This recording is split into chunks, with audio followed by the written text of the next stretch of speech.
One Officer, One Man by Ambrose Bierce. Captain Graffenreid stood at the head. 100 yards in rear was a second line. Behind this, the reserve brigades and divisions in column. Batteries of artillery occupied the spaces between and crowned the low hills. Groups of horsemen, generals with their staffs and escorts, and field officers of regiments. Numbers of these figures of interest had field glasses at their eyes, and sat motionless, stolidly scanning the country in front. Others came and went at a slow canter, bearing orders. There were squads of stretcher bearers, ambulances, wagon trains with ammunition, and officers' servants in rear of all that was visible, for still in rear of these, along the roads, extended for many miles all that vast multitude of non-combatants who, with their various impedimenta, are assigned to the inglorious but important duty of supplying the fighter's many needs. An army in line of battle awaiting attack, or prepared to deliver it, presents strange contrasts. At the front are precision, formality, fixity, and silence. Toward the rear these characteristics are less and less conspicuous, and finally, in point of space, are lost altogether in confusion, motion, and noise. The homogeneous becomes heterogeneous. Definition is lacking. Repose is replaced by an apparently purposeless activity. Harmony vanishes in hubbub, form in disorder. Commotion everywhere and ceaseless unrest. The men who do not fight are never ready. From his position at the right of his company in the front rank, Captain Graffenreid had an unobstructed outlook toward the enemy. A half-mile of open and nearly level ground lay before him, and beyond it an irregular wood, covering a slight acclivity. Not a human being anywhere visible. He could imagine nothing more peaceful than the appearance of that pleasant landscape with its long stretches of brown fields over which the atmosphere was beginning to quiver in the heat of the morning sun. Not a sound came from forest or field, not even the barking of a dog or the crowing of a cock at the half-seen plantation house on the crest among the trees. Yet every man in those miles of men knew that he and death were face to face. Captain Graffenreid had never in his life seen an armed enemy, and the war in which his regiment was one of the first to take the field was 2 years old. He had had the rare advantage of a military education, and when his comrades had marched to the front he had been detached for administrative service at the capital of his state, where it was thought that he could be most useful. Like a bad soldier he protested, and like a good one obeyed. In close official and personal relations with the governor of his state, and enjoying his confidence and favor, he had firmly refused promotion and seen his juniors elevated above him. Death had been busy in his distant regiment. Vacancies among the field officers had occurred again and again, but from a chivalrous feeling that war's rewards belonged of right to those who bore the storm and stress of battle, he had held his humble rank, and generously advanced the fortunes of others. His silent devotion to principle had conquered at last. He had been relieved of his hateful duties and ordered to the front, and now, untried by fire, stood in the van of battle in command of a company of hardy veterans to whom he had been only a name, and that name a byword. By none, not even by those of his brother officers in whose favor he had waived his rights, was his devotion to duty understood. They were too busy to be just. He was looked upon as one who had shirked his duty until forced unwillingly into the field; too proud to explain, yet not too insensible to feel, he could only endure and hope. Of all the Federal army on that summer morning, none had accepted battle more joyously than Anderton Graffenreid. His spirit was buoyant, his faculties were riotous. He was in a state of mental exaltation, and scarcely could endure the enemy's tardiness in advancing to the attack. To him this was opportunity; for the result he cared nothing. Victory or defeat, as God might will, in one or in the other he should prove himself a soldier and a hero. He should vindicate his right to the respect of his men and the companionship of his brother officers, to the consideration of his superiors. How his heart leaped in his breast as the bugles sounded the stirring notes of the assembly! With what a light tread, scarcely conscious of the earth beneath his feet, he strode forward at the head of his company, and how exultingly he noted the tactical dispositions which placed his regiment in the front line. And if perchance some memory came to him of a pair of dark eyes that might take on a tenderer light in reading the account of that day's doings, who shall blame him for the unmartial thought or count it a debasement of soldierly ardor? Suddenly, from the forest a half mile in front, apparently from among the upper branches of the trees, but really from the ridge beyond, rose a tall column of white smoke. A moment later came a deep, jarring explosion, followed, almost attended, by a hideous rushing sound that seemed to leap forward across the intervening space with inconceivable rapidity, rising from whisper to roar with too quick a gradation for attention to note the successive stages of its horrible progression.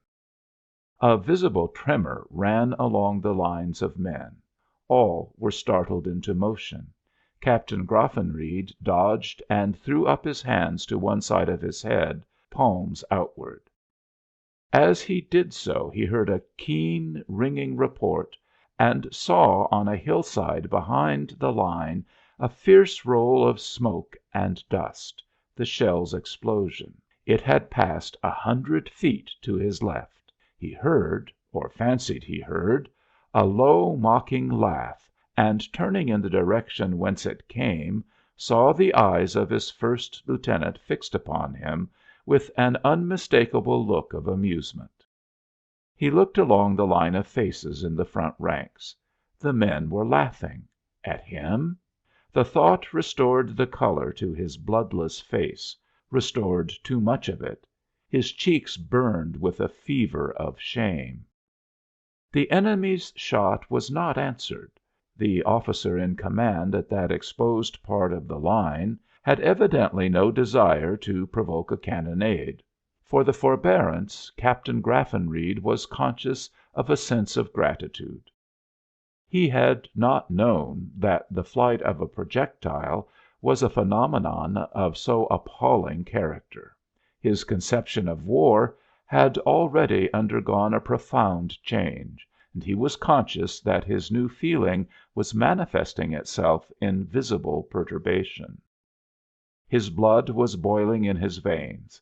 He had a choking sensation, and felt that if he had a command to give it would be inaudible, or at least unintelligible. The hand in which he held his sword trembled, the other moved automatically, clutching at various parts of his clothing. He found a difficulty in standing still, and fancied that his men observed it. Was it fear? He feared it was. From somewhere away to the right came, as the wind served, a low, intermittent murmur like that of ocean in a storm, like that of a distant railway train, like that of wind among the pines, three sounds so nearly alike that the ear, unaided by the judgment, cannot distinguish them one from another. The eyes of the troops were drawn in that direction. The mounted officers turned their field glasses that way. Mingled with the sound was an irregular throbbing. He thought it, at first, the beating of his fevered blood in his ears, next the distant tapping of a bass drum. "The ball is opened on the right flank," said an officer. Captain Graffenreid understood; the sounds were musketry and artillery. He nodded and tried to smile. There was apparently nothing infectious in the smile. Presently a light line of blue smoke puffs broke out along the edge of the woods in front, succeeded by a crackle of rifles. There were keen, sharp hissings in the air, terminating abruptly with a thump near by. The man at Captain Graffenreid's side dropped his rifle, his knees gave way, and he pitched awkwardly forward, falling upon his face. Somebody shouted, "Lie down!" and the dead man was hardly distinguishable from the living. It looked as if those few rifle shots had slain 10,000 men. Only the field officers remained erect. Their concession to the emergency consisted in dismounting and sending their horses to the shelter of the low hills immediately in rear. Captain Graffenreid lay alongside the dead man, from beneath whose breast flowed a little rill of blood. It had a faint, sweetish odor that sickened him. The face was crushed into the earth and flattened. It looked yellow already, and was repulsive. Nothing suggested the glory of a soldier's death, nor mitigated the loathsomeness of the incident. He could not turn his back upon the body without facing away from his company. He fixed his eyes upon the forest, where all again was silent. He tried to imagine what was going on there: the lines of troops forming to attack, the guns being pushed forward by hand to the edge of the open.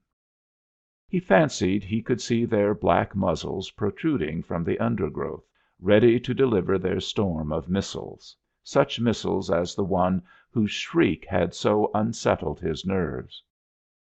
The distension of his eyes became painful; a mist seemed to gather before them. He could no longer see across the field, yet would not withdraw his gaze lest he see the dead man at his side. The fire of battle was not now burning very brightly in this warrior's soul. From inaction had come introspection. He sought rather to analyze his feelings than distinguish himself by courage and devotion. The result was profoundly disappointing.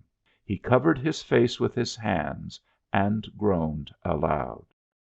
The hoarse murmur of battle grew more and more distinct upon the right. The murmur had, indeed, become a roar, the throbbing a thunder. The sounds had worked round obliquely to the front. Evidently the enemy's left was being driven back, and the propitious moment to move against the salient angle of his line would soon arrive. The silence and mystery in front were ominous; all felt that they boded evil to the assailants. Behind the prostrate lines sounded the hoof beats of galloping horses; the men turned to look. A dozen staff officers were riding to the various brigade and regimental commanders, who had remounted. A moment more and there was a chorus of voices, all uttering out of time the same words: "Attention, battalion!"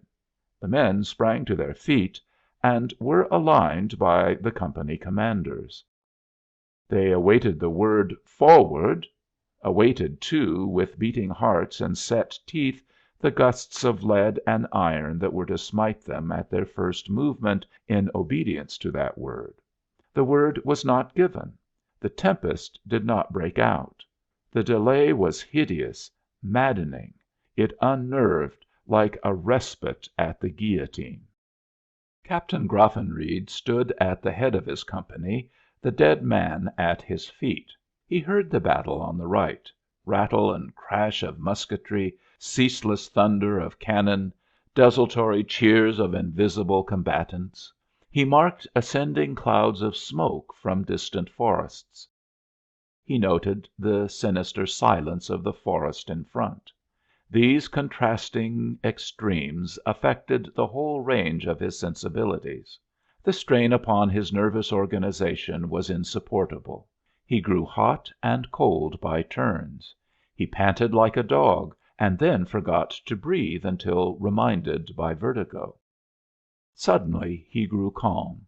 Glancing downward, his eyes had fallen upon his naked sword, as he held it, point to earth. Foreshortened to his view, it resembled somewhat, he thought, the short, heavy blade of the ancient Roman. The fancy was full of suggestion, malign, fateful, heroic. The sergeant in the rear rank, immediately behind Captain Graffenreid, now observed a strange sight. His attention drawn by an uncommon movement made by the captain, a sudden reaching forward of the hands and their energetic withdrawal, throwing the elbows out as in pulling an oar, he saw spring from between the officer's shoulders a bright point of metal which prolonged itself outward nearly a half arm's length, a blade. It was faintly streaked with crimson, and its point approached so near to the sergeant's breast, and with so quick a movement, that he shrank backward in alarm.